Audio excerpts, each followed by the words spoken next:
Good evening, good afternoon, and good morning to the more than 800 Brandeis alumni, parents, Brandeis National Committee members, and friends who registered for this event across geographies and time zones.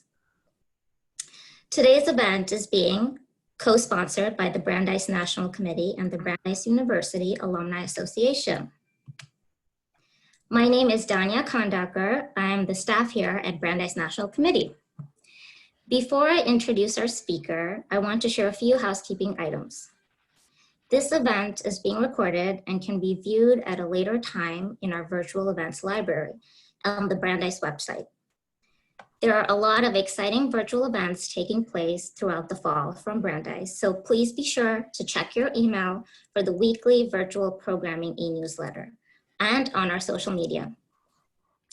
Lastly, we encourage you to send us questions using the question and answer button at the bottom of your screen.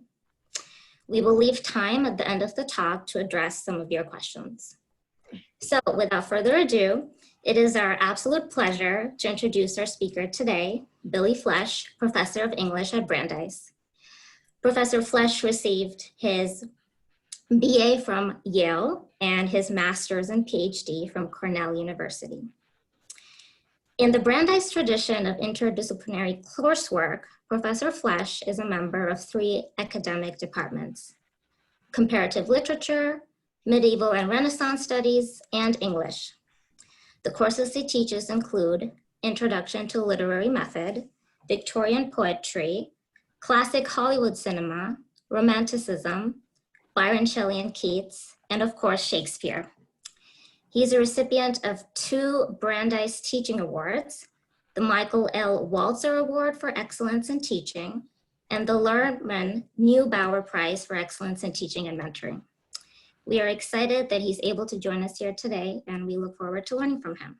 So welcome, Professor Flesch. Thank you. So it's my turn. Yes. Okay. So hello, Mr. and Ms. Brandeis and all the chefs in DC. So I know you're all laughing, even though you can't hear each other. I hear just a big swell of laughter, which is great. And you see my little joke there, Adam Schiff, and my little allusion there to Walter Winchell. So if you've read the book or if you've watched the series, and those are 2 different things, you'll know how important the fictional Walter Winchell is to what's going on. I also have to say that Danya is frozen. So can you text me if you're hearing me, Danya? Yes, Professor Flesch, okay. We can hear you. Okay, good. All right, Go I ahead. just wanted to be sure. So should I be talking louder? Does that mean? No, I think we can, you're good. Okay, good. Also, if some of you are ever took a class from me, you'll know that I usually dress up in bespoke suit and cravat. But for today, I decided to wear this very old t-shirt. The one problem with it is that I sometimes notice it and I see the TRUM at the bottom for the vice presidential candidate. And it takes me a while to realize that it's Truman and not someone else whose name begins with TRUM. Behind me is, if you have the Book of the Plot Against America, at least the original hardcover, you will know that that is at the back of the book, and it is Yosemite on one of the stamps that young Philip has collected. And Yosemite was a park founded by Theodore Roosevelt, the other Roosevelt. And Phillips, being a stamp collector, is an interesting thing about him, and an important part of the plot. It's part of what makes the plot of the Plot Against America, the plot in the Plot Against America, work. I also wanted to point out, I'm actually going to start screen sharing now because we're going to be looking at various passages that, how'd that got there? Oh, that today is the anniversary of the Munich Accord of 1938. So in real life, and also in the book, The Plot Against America, Chamberlain and Hitler came to an accord, which will be echoed in the book as the Iceland Accords between Lindbergh and Hitler. And that was September 30th, 1938. So that was 82 years ago. And it is mentioned in the book when Mr. Roth, Herman Roth, is explaining to Sandy what it is that he doesn't like about Lindbergh and about Lindbergh's presidency, and the fact that von Ribbentrop will go to a party at the White House, and he says, the friends of von Ribbentrop are no friends of ours. Every dirty scheme that Hitler has foisted on Europe, every filthy lie he's told other countries has come through the mouth of Mr. von Ribbentrop. Someday you'll study what happened at Munich. You'll study the role that Mr. von Ribbentrop played into tricking Mr. Chamberlain into signing the Munich Accords. So one of the things that the TV series, which in a lot of ways is faithful to the book and in a lot of ways isn't, is, and if you want to know more about that, if you want to know the thinking of Simon and Burns, there is a really good podcast that Simon made when HBO was dropping the show episode by episode. There was a podcast about each episode, and that's full of really interesting information, and definitely worth listening to. But one of the things that they are doing in the TV show is updating what is essentially a book most relevant to the Bush presidency, to W's presidency, and they are updating it to make it relevant to President Trump's presidency. And part of that update, although it's not, or part of what we can see maybe in the background of that update, is that Lindbergh is, his relation to Hitler might be thought of something like Trump's relation to Putin. That is, that the idea of an alliance or of a junior-senior partnership going against what you would expect as a junior-senior partnership, that's part of the relevance, at least of the HBO series, for The Plot Against America. In 2003, when Roth was writing the book, and in 2004, when the book is published, but Roth is thinking about thinking about Bush, not Trump. Trump now is a cloud no bigger than a person's hand. And one reason of many, one thing about Roth as a writer is that he's an amazingly lucky writer, but that's what genius does, is it finds luck where it needs it. And all the real history goes so well with the made up structure that he's coming up with that he can really put this book together in a fantastically great way. In his version of the story, Lindbergh, who was a sympathizer, a fascist sympathizer, a Nazi sympathizer, was anti-Semitic, was also a pilot. So when Bush did his mission accomplished stunt on May 1st of 2003, there was a way in which Bush was channeling Lindbergh, that is the heroic pilot, and looking very dashing, looking very charismatic. And that then makes it obvious how you can link what's going on in America in 2003 to America in 1940 and 1941 and 1942. The very recent updating of this was in the Wall Street Journal and other places earlier this week, which is when, as I'm sure a lot of you know, Michael Caputo kind of had a freak out and then did a Facebook video, which was taken down very quickly, but it was a Facebook video which warned of the plot against the president.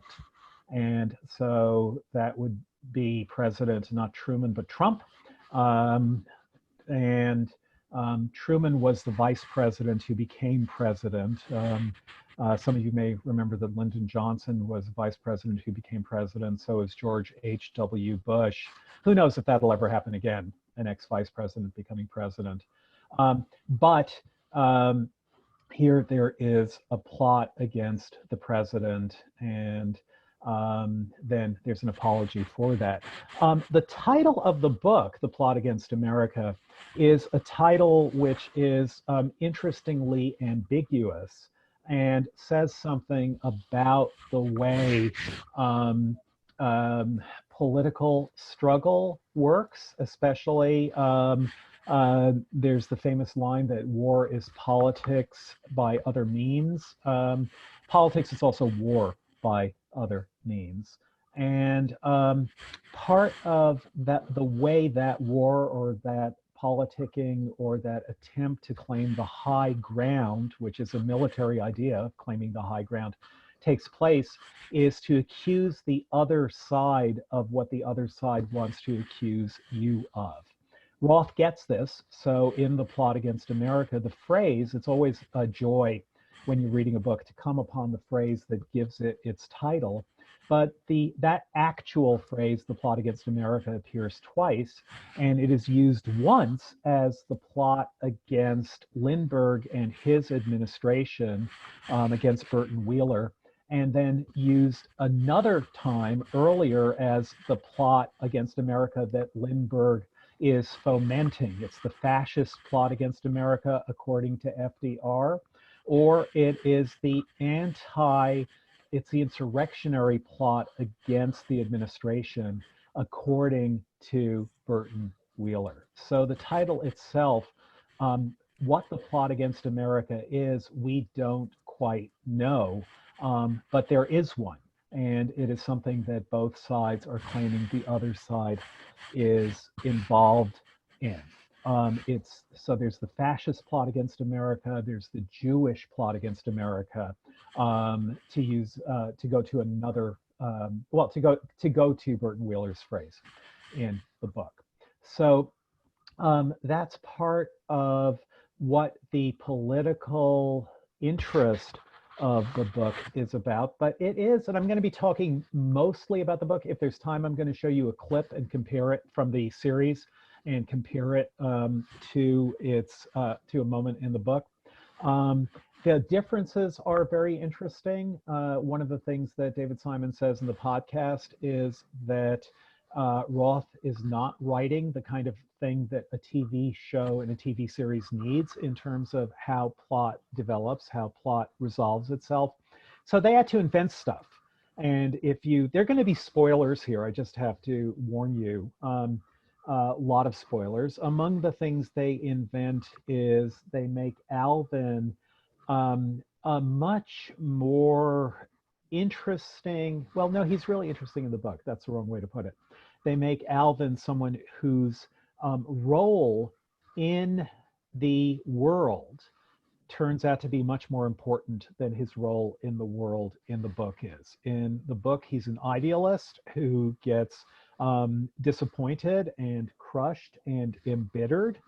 In the movie, or in the series rather, he is misunderstood by, his character is the same, except he's always something of an idealist, and he gets misunderstood by Herman. But we'll be looking at passages from the novel. And the first thing that I want to say is, and I hope we'll get to some of this, but to a lot of this, is that Roth is, although he was intent, he said he was intent on never writing in such a way as to say, I am trying to write a great novel. He is always trying to write a great novel. He always wants, his aim, his ambition is to be one of the great novelists. And one way that you can see this, and that's interesting, are in his literary allusions to other novelists, not only American novelists, but yes, to American novelists. Henry James was always really, really important to him.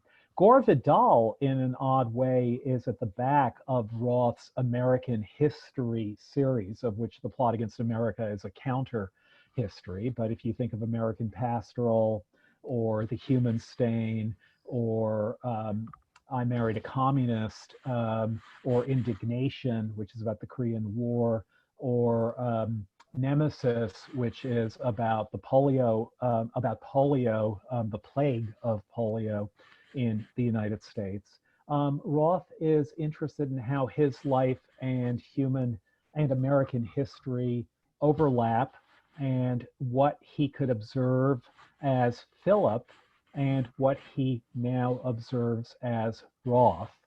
And Gore Vidal had also written a series of novels about American history, starting with Burr and going all the way to the late 20th century.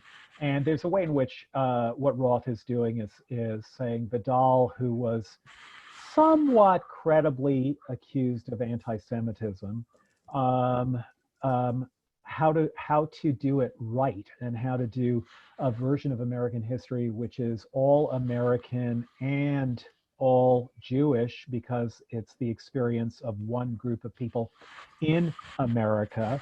And one of the lines in the book is that you can be a Jew and an American, and those two things are not separate from each other, and those two things are not partial, and those two things are not in any way interfering with each other, and that is what's really important, is about American, what Mayor Dinkins called the gorgeous mosaic. He used that metaphor instead of the melting pot, that America should be. So a little bit of the book is a kind of rebuke of Vidal. And as I say, I hope we'll get back to him. More important are allusions to Kafka. One of Kafka's great themes is the theme of the father who loses power. And that's what happens in The Plot Against America, is that Herman Roth, who is the compelling, assured, opinionated father figure, finds himself more and more helpless. Roth also is alluding to Saul Bellow, and Roth said once that that what was most liberating for him as a writer is the beginning of Saul Bellow's novel, The Adventures of Augie March. Here's the beginning, first sentence, and it's a crucial one. I am an American, Chicago born, Chicago, that somber city, and go at things as I have taught myself, freestyle, and will make the record in my own way. First to knock, first admit it. Sometimes an innocent knock, sometimes a not so innocent. But a man's character is his fate, says Heraclitus, and in the end, there isn't any way to disguise the nature of the knocks by acoustical work on the door or gloving the knuckles. So Roth just loved I am an American, Chicago born, that here was a Jewish novelist who begins by saying, not I am a Jew or an American Jew, just I am an American, Chicago born. But then Roth has Rabbi Bengelsdorf echo this. Here, where I marked it, I am an American born and raised. And so I ask you, how would my pain be lessened if America were now to enter the war? So this is isolationism, and it is the Jewish rabbi, the kind of figure that Roth expects at least some of us to hear echoing Bellow, anticipating Bellow in the timeline of the book, echoing Bellow in the time that the book is published. And there's the question, if you are a minority in America, if you are a minority looked on with suspicion by, I don't know, Proud Boys, for example, then the question is, can you both be Jewish and American? And so Bengelsdorf, who is the kind of villain of the book, not the atrocious villain, but the villain nevertheless, he's echoing Bello. And there's an implicit question, at least, about Bello's self-confidence there. Not only, however, Bello, but also Melville. I'll give you Roth echoes Melville a lot. And in particular, if you've ever read Moby Dick, you know that there are tons and tons of chapters which you should not skip of about whaling and the techniques and technology and industry of whaling. Many people skip them, which is too bad because those chapters are hilarious.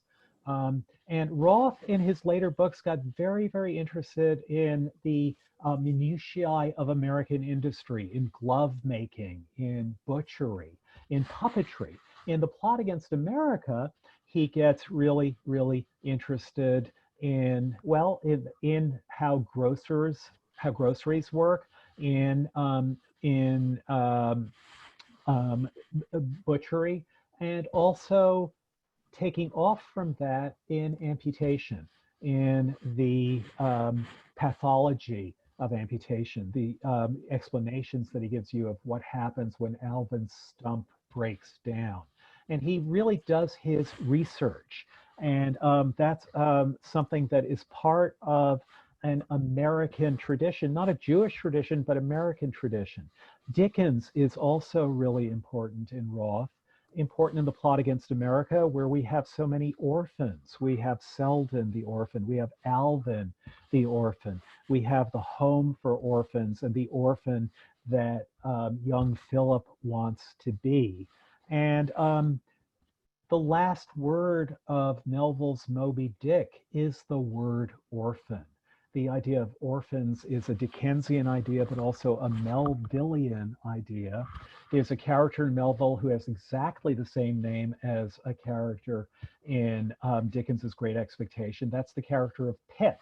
And Roth, in his book, Operation Shylock, gives his alter ego the name Pip. In Dickens, Pip is short for Philip. So that's part of Roth's luck, that he could be a Pip who is a Philip, who can refer through his name, can echo both Moby Dick and Great Expectations. And he is, as I say, echoing Dickens here. Also, and this is, I think, what is maybe most interesting, are the echoes of Tolstoy's. So here on page 2, I took pictures of the pages so that when you get the recording, or if you're trying to get, if you want to know the pages, you will see at the bottom what page they are. Here on page 2, we have, we were a happy family in 1940. And what he is thinking of there, of course, is the beginning of Anna Karenina. All happy families are alike. First sentence of Anna Karenina. All unhappy families, or each unhappy family is unhappy in its own way. And what that means is, when you have a novel, it's always going to be about an unhappy family and not a happy family. So the novel begins at the end of happiness. We were a happy family in 1940. What family is that? It's the family of the Roths, the family of Herman Roth, of Sandy Roth, to whom the book is dedicated. If you look at the dedication page, which I didn't take a picture of, it's dedicated to SFR, to Sandy Roth, his brother, of his mother, Bess Roth. In the show, if you watch the HBO series, the last names are changed to the Levins, not the Roths. And that was something that Philip Roth insisted on, and insisted on it because they were not his family. As he's writing, and I think this is what makes the book so powerful and so moving, as he's writing, even though what he's writing is fiction, the people in the fiction are real. Not only the famous people like FDR and Lindbergh and Burton Wheeler and Walter Winchell and people like that, not only the baseball players who are also real, and the baseball scores I checked are all accurate, but most importantly, the family members are real. And what he's done is he's put, and as I say, I think this is what makes the book so moving, is he has put his real family, his parents, he will say later, I hope we get to this, now dead. It's 2003. It's been over 100 years since their birth. But he is putting them in an act of filial, I wouldn't call it piety, but intense filial remembrance. He is bringing them back to life, not by remembering what they did, but by remembering who they were. And by doing that, he is able to remember them by what they would do in the situation that he's describing. So one thing to notice about Roth is, I'm sorry, I wanted to show you another Tolstoy reference. This now is 50 pages later. This is Herman Roth explaining to Alvin why not everyone is trying to escape to Canada. And he says, they stay because they're a family. So there we have it again, the family. All families go through a lot. A family is both peace and war. So again, you can see the tip of the hat or the Easter egg, or the Passover, or the Afikomen. We shouldn't talk about an Easter egg. We should talk about an Afikomen. We should talk about the Afikomen here. To war and peace. A family is both peace and war. So that line, a family is both peace and war, that is Tolstoy mashed up. All happy families are alike. All unhappy families are unhappy in their own way. All happy families are at peace. All unhappy families are at war. And peace and war, of course, is war and peace. So that is the thought behind the book, what makes it so moving, not what makes it politically important, except that politics is about what happens to human beings. But what makes it moving as a novel rather than as a historical intervention, a political intervention, is just how beautifully, how movingly he describes the Roth family. So I wanted to show you, I think, oh, maybe I didn't have it. Where did I put it? I may have screwed up. Won't be the first time that happened. No, I screwed up, but maybe not as badly as I thought, or maybe as badly as I thought.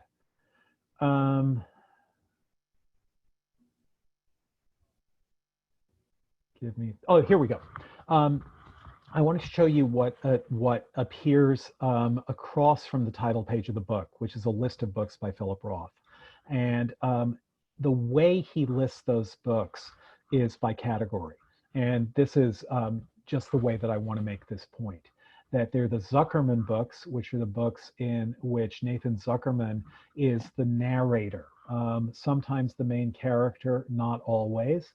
And the first of the Zuckerman books is actually this tetralogy, which altogether are called Zuckerman Bound.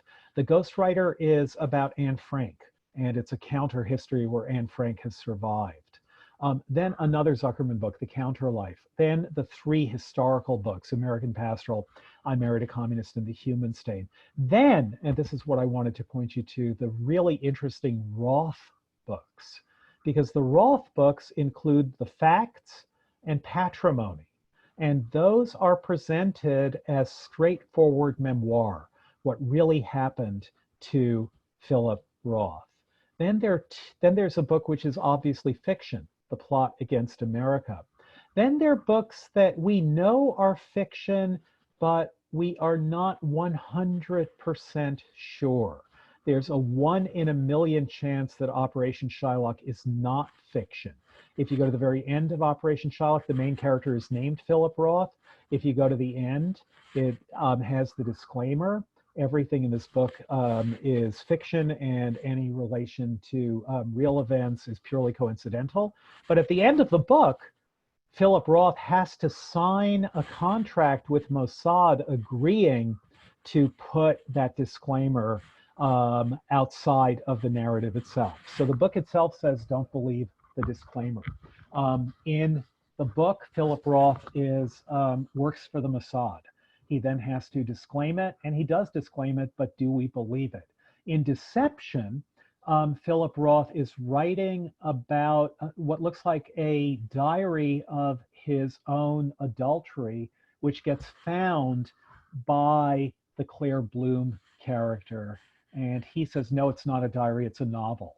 And essentially she says, prove it. And he says, okay. And he publishes it as a novel. So it may be that its existence as a novel is an alibi for the truth that it's telling. At any rate, there are a lot of families in the book. There is, of course, the Roth family, but there's also the Wishnow family. And then very interestingly, look at this moment when the Roths again in the series, it's the Levins, are visiting Washington, and they go to Mount Vernon. And as you will see, this is page 74.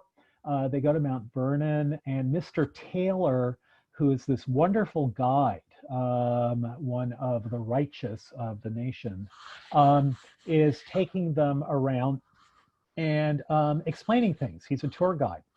I will say, by way of parenthesis, that the Taylor is, for those of you who don't know, Taylor is a word which sounds like tailor with an I, and tailor with an I, that is someone who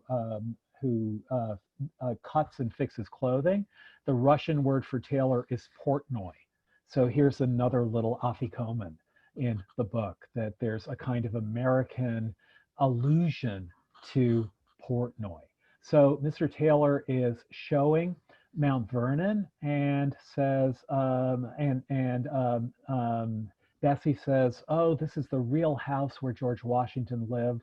And his wife, Martha, Mr. Taylor reminded her, and his two stepchildren, whom the general doted on.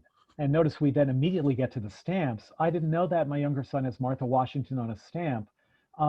But the stepchildren whom the general doted on, think of all the stepchildren, the foster children, the orphans who are taken in, like Selden in The Plot Against America. So here, just this tiny, tiny touch is Roth, again, reminding us of the familial relationship, the difficulties, the needs to take in the widow and the orphan, to quote President Lincoln, and the way all of those things go together. Washington doted on his stepchildren. But then the other family that sees tragedy, of course, in The Plot Against America, as in real life, is the Lindberghs. So that the kidnapping and murder of their child in real life and in the book, that's something that they could never get over. It doesn't prevent them in the book, doesn't prevent Charles in the book from doing it to other people.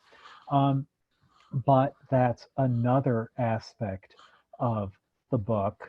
And at the end, Selden will become the stepchild, or the stump, for which Philip will be the prosthesis, because of what Philip did, which inadvertently got Selden's mother killed. So the other thing to say about The Plot Against America, to bring it back to 2003, and also to bring it back to, oh, I say I did that twice. That's how I got it wrong. To bring it back to 2020, is that it is about being Jewish in America, but that also means, or is a stand-in or a parallel or a way of describing being Black in America. And there were some complaints when the book came out that Roth was acting as though Jews were in America were having as hard a time as blacks were, that the Roth family or the Levin family's experience in Washington wouldn't have happened to Jews, but would have happened to blacks. It turns out it would have happened to Jews. The hotel they tried to stay in was restricted. They probably would have been kicked out. But it's also worth noticing, remembering how much Roth is intent on making that connection. He's not trying to displace Black experience with Jewish experience. It's not competitive, but it is something that that he is thinking that um, his Jewish readership should be able to see the parallel. And the parallel in Roth's work between the experience of Blacks and the experience of Jews, that's something that he thinks about. Also, the divergence of their experience. But if you think of The Human Stain, another spoiler, there is a Black person in that novel. The main character in the novel is a Black man who is passing not as white so much as Jewish. So he's a light-skinned Black man, and he can therefore look like an olive-skinned Jewish man.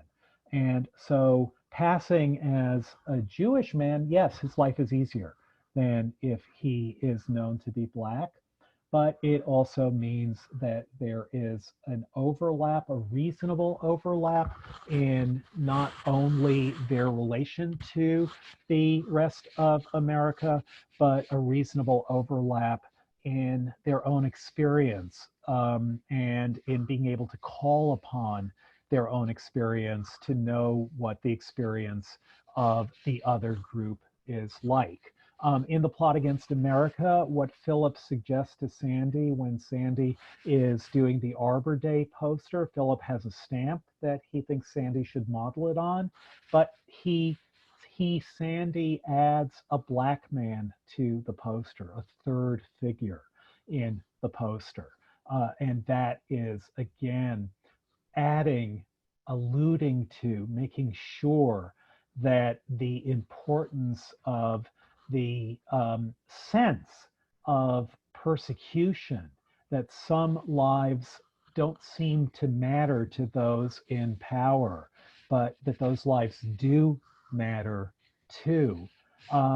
That's something that the book is, again, keeping its eye on that ball, so that when Sandy goes off to Kentucky and talking about Mr. Mawhinney, who's a good guy, but then here's the description that Mr. Mawhinney could saddle a horse, drive a tractor, operate a thresher, ride a fertilizer drill, work a field as easily with a team of mules as with a team of oxen. So he also has all this technical knowledge.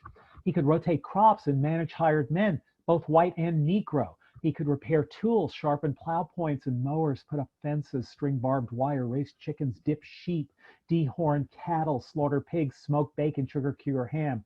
And you can see Roth's own research into what you would have to do on a farm. And he raised watermelons that were the sweetest and juiciest Sandy had ever eaten. By cultivating tobacco, corn, and potatoes, Mr. Mawhinney was able to make a living right out of the earth. And then at Sunday dinner, where the 6'3", 230-pound farmer consumed more fried chicken with cream gravy than everyone else at the table combined, eat only food that he himself had raised, and all my father could do was sell insurance, which their father really did do in real life. And then it went without saying that Mr. Mawhinney was a Christian, a long-standing member of the great overpowering majority that fought the revolution and founded the nation and conquered the wilderness and subjugated the Indian and enslaved the Negro and emancipated the Negro and segregated the Negro. One of the good, clean, hardworking Christian millions who settled the frontier, tilled the farms, built the cities, governed the states, sat in Congress, etc. So again, this question of what groups are excluded from equality, what groups have power, what groups are being excluded.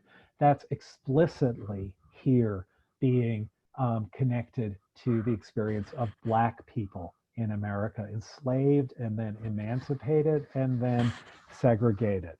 Um, so the TV series obviously is about Trump. And to give you another spoiler, but I did warn you, the TV series, unlike the book, ends with the election of 1942 about to take place. But it turns out that that ballots are being destroyed, that people are voting, and that those in power, apparently in the employ of the government, are destroying ballots and carting away voting machines and not counting the votes. So this is 2018 that the series is being made, and the issues that we are now facing that came up in the debate yesterday, the issues that have been dear to our own president's heart over the last couple of thousand tweets. The TV series is anticipating, or at least keeping track with those things. So that again is an interesting way to talk about the relevance of the book. I wanted to look at one scene, which I think is a pretty amazing piece of writing, but I'm not sure. I'm wondering whether I should skip it or not. No, let's just look at it. We can, one of the, this will be a way back to Vidal. I'm gonna stop and open this for questions in a minute. But this is the scene, this is in the chapter called Following Christians. And what's happening is that Philip and Earl play this game where they pick a Christian at random and follow him to till he gets home. They do it by riding the bus, and they are followed, but they think they are unseen. And it's a really amazing set piece in the book, in the show as well, but a really amazing set piece in the book. I'll just tell you that it's part of the exquisite Swiss clock-like construction of the plot against America, that this is part of an explanation within the book of how it is that Philip learns to ride the buses and gets where he needs to go by bus in ways that astonish his parents. And it's partly that Earl is training him because they have this little game. So they follow this guy, and then they see a Christmas tree. Look, Earl whispered, see the very top of the tree? See that? It's Jesus. No, it's an angel, says Philip. What do you think Jesus is? I whispered back, I thought he was their God and chief of the angels, and there he is. So they don't really know. This then was the culmination of our quest, Jesus Christ, who by their reasoning was everything, and who by my reasoning had fucked everything up. Because if it weren't for Christ, there wouldn't be Christians. And if it weren't for Christians, there wouldn't be anti-Semitism. And if it weren't for anti-Semitism, there wouldn't be Hitler. And if it weren't for Hitler, Lindbergh would never be president. And if Lindbergh were president, suddenly the man we'd followed, standing now in the open doorway with his shopping bags, twirled around and softly, as though exhaling a smoke ring, called, "Boys." So flabbergasted were we by being caught that I, for one, felt summoned to step forward onto the path leading up to the house, and like the model child I'd been 2 months before, cleared my conscience by telling him my name.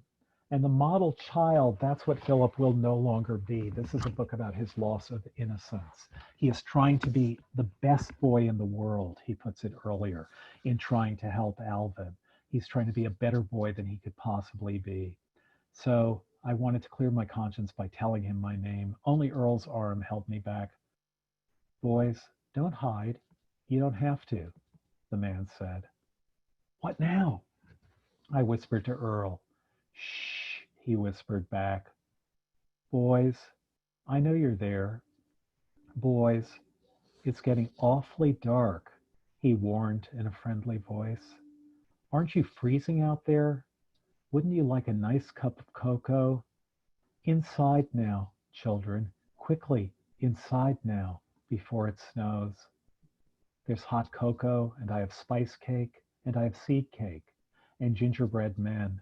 I have animal crackers frosted in all different colors, and there are marshmallows. There are marshmallows, boys, marshmallows in the cupboard that we can toast over a fire.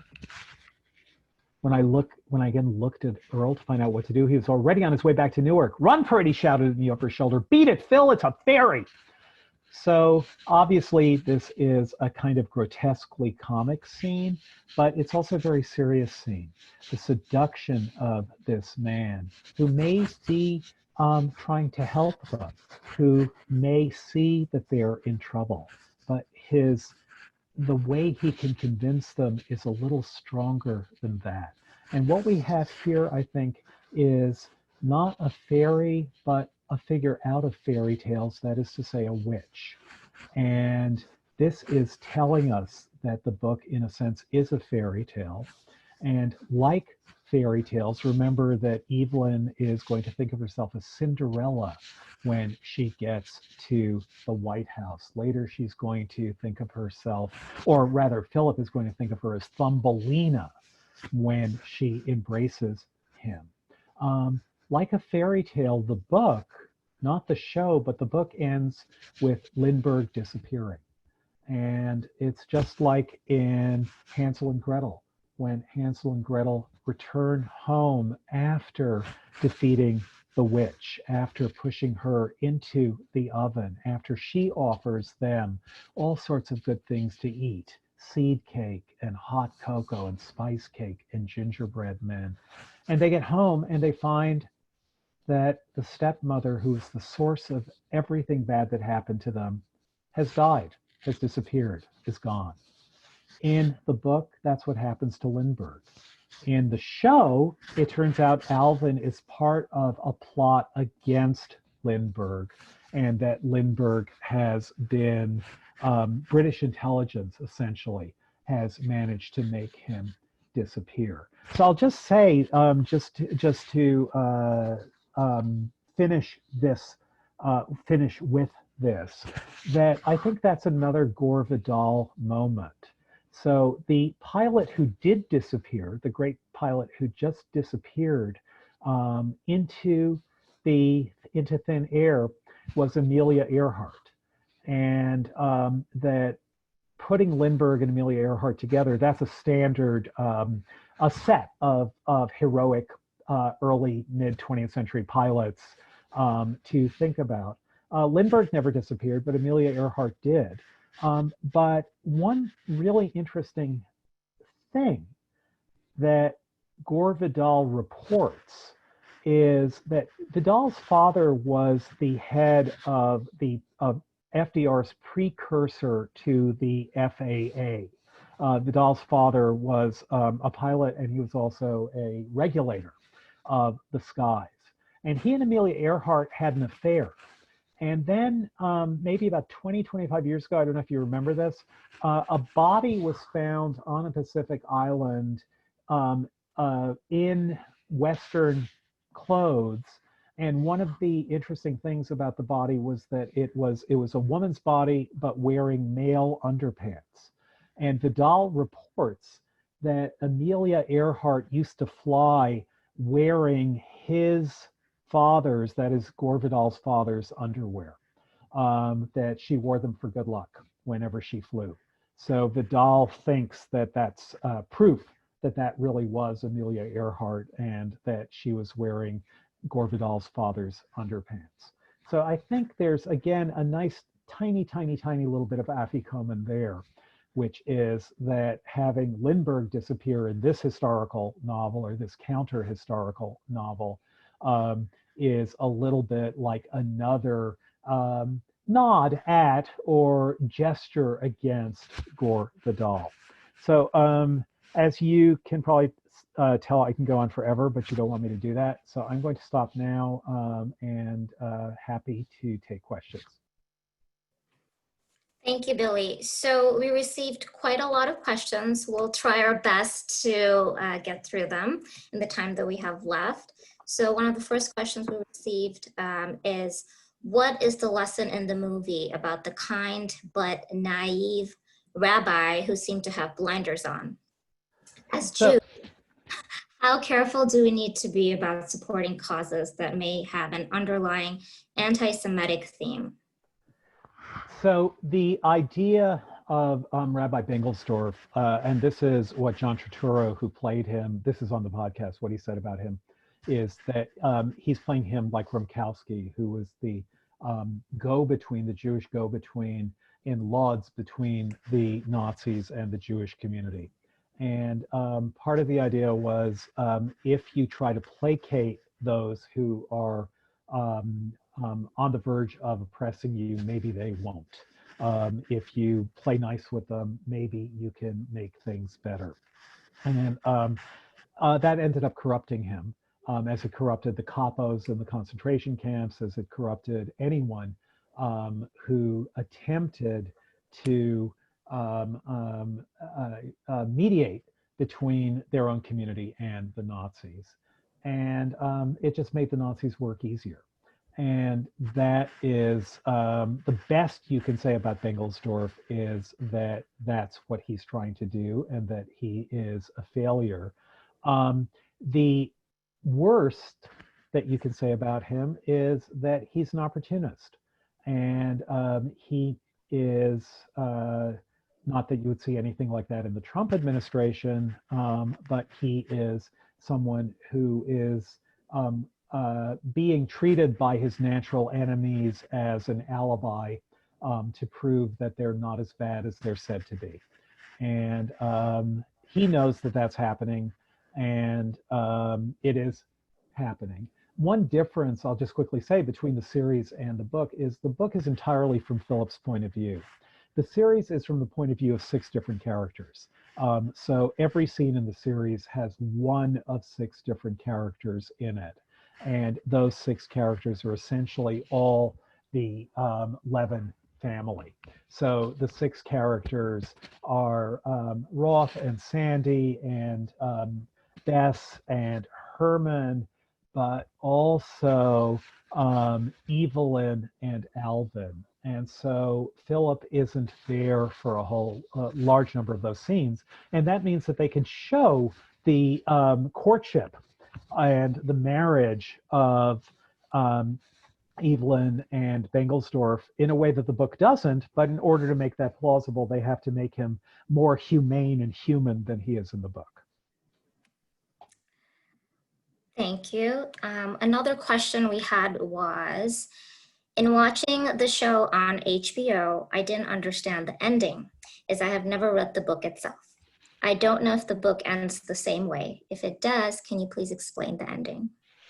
So the book ends with FDR is elected in 1942, which was not an election year, but there is a law. I actually looked it up. I got into an argument with a lawyer who thought that this was contrary to what would actually happen and contrary to American law. But there was a law of presidential succession that was passed in, I think, 1877, and then was superseded in 1947.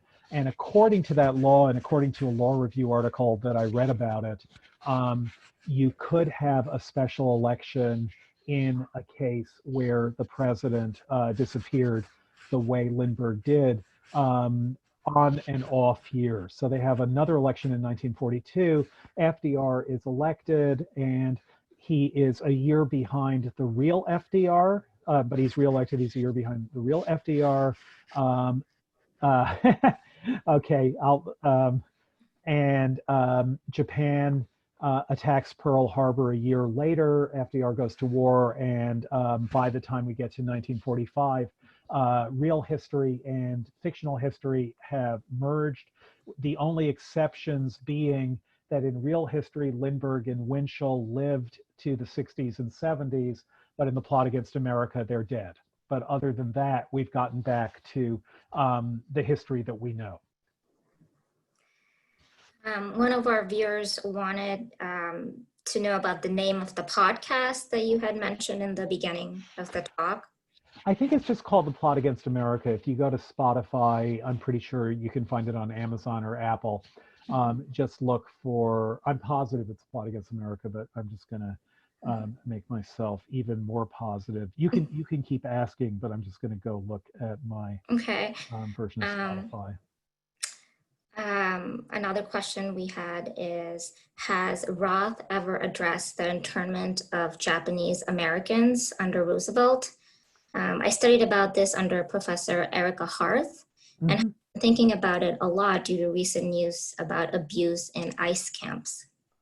Um, so yeah, it is the Plot Against America podcast. I think that it's highly reasonable to regard the internment of Japanese Americans as another thing that he's thinking about in this book. That is, the Jews are standing in for the experience of Jewish people, but also of Black people and also of Japanese Americans. And I am reasonably sure that he's talked about it elsewhere and more explicitly, but I can't say for certain. I saw the title phrase on page 260 called "The Hitlerite Plot Against America Must Be Stopped." Interesting how Herman and Bess reverse roles in being more stand-up in opposition. The author says one line about that. Yeah. Okay. Yeah. What part of what's really interesting about the book and about the series, and the series maybe even more so than the book, is how much Bess has to take over as Herman. All his ideas, all his skills at resistance come to nothing, and Bess is just an amazing character. And I think the way she's presented in the series is fantastic, but I think the way she's, and somewhat different from the way she's presented in the book, but I think the way she's presented in the book is fantastic as well. Can you explain again the cover graphics for the front and back? I think we have interest in, just if you could repeat yourself when you first started. Okay, so the front of the book, I'm gonna, if I stop the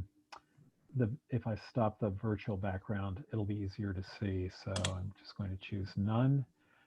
So the front of the book has this stamp, which is a real stamp, and it's a Yosemite, I think it's 3 cents, but I'm not sure. But it's part of the National Park series of stamps. And FDR himself was a stamp collector. And this was a stamp that he got the post office. This is part of a series that he got the post office to print. And now it's canceled. In the graphics, it's canceled with a swastika. So it's canceled in, you could say, every meaning of the word canceled. The back of the book, at least of the first edition, which is what I have, I'm told later editions don't have this, is just what's on the stamp, which is that it's Yosemite, and that it was TR who was so instrumental in creating the national parks and Yosemite in particular. So Philip is a stamp collector, and this is a national park. It's America itself. And yeah, and the swastika cancellation is from the dream that Philip has, the nightmare that he has. That's right. Very nice. How do you explain so many Trumpist advisors with Jewish heritage? Jared, Stephen Miller, Gary Cohn, Michael Cohen, etc. How did Philip Roth foresee this? Well, Philip Roth was a genius, and he really understood what was the strangeness and terror of, or potentially terrifying aspects of American politics. And I think Bengelsdorf is the explanation. Maybe not of Jared, who was already part of the family, but people like Miller and Kushner and Cohen and others give the large anti-Semitic faction of those now in power plausible deniability. So they're what Stalin called, well, they're called useful. Let's just say useful. I don't want to call them idiots, so I won't use the word at all, but very useful to denial of anti-Semitism on the part of, the president says that both sides in Charlottesville had fine people, and one side was chanting, "Jews will not replace us." But he's the father and father-in-law of a Jew, so he can't be anti-Semitic. That's his claim. All right. We are at the end of our time, but I am going to try and squeeze in one last question. Okay. Sorry for all those if your question hasn't been answered.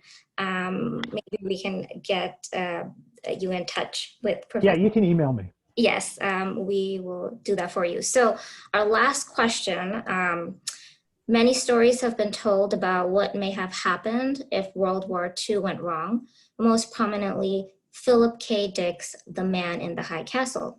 Mm-hmm. What do you believe is the significance of a book where fascism comes to America, not through a foreign invader, but from within?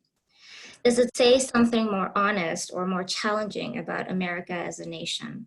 Especially with current events in mind, does treating fascism as an outside threat let Americans off the hook too much? Yeah, I think it absolutely lets at least political dynamism off the hook. The threat of authoritarianism of one sort or another is always there. The threat of a charismatic leader is always there. American institutions are supposed to prevent a charismatic leader from gaining too much power, but they may easily fail to do so. When FDR was first elected, this is true, a lot of his wealthy donors wanted him to declare himself a dictator. That was the only way to get us out of the Depression. And the idea that a strong person, a strong man in this case, could do it, that democracy, as Winston Churchill said, was the worst form of government. He then added, except for all the others. Churchill also said, I love this line of Churchill's, that the United States can always be counted on to do the right thing after it's tried everything else. So the idea of trying a charismatic leader who will just make things better, act decisively, prevent the messiness of democracy, that's always attractive. And the idea that it can't happen here, that's the name of the famous book about how it does happen here. I think it was Mencken, I'm not positive it was Mencken now, but I think it was Mencken who said, of course fascism will come to the United States. They won't call it fascism though, they'll call it democracy. So it's always a danger, and vigilance is the price of freedom. So with that, we will end our talk for today. Thank you so much, Professor Flesch. This was amazing. I think we probably could have gone on and on. We've received so many comments and questions. So this was wonderful. And we had so many attendees talk about their homes, where they lived, and it was just lively. So thank you all for I'm glad. Today. Yes, thank you so much. I did want to mention that a recording will be available for this talk because we did get a lot of questions on that. So yes, a recording will be available on our virtual event library in about a couple weeks. So please keep a lookout for that. And that's it. So thank you, everyone. Thank you, Professor Flesch. Thank you. It was really fun. So thank you to everyone for staying so long. And take care, stay safe, stay healthy.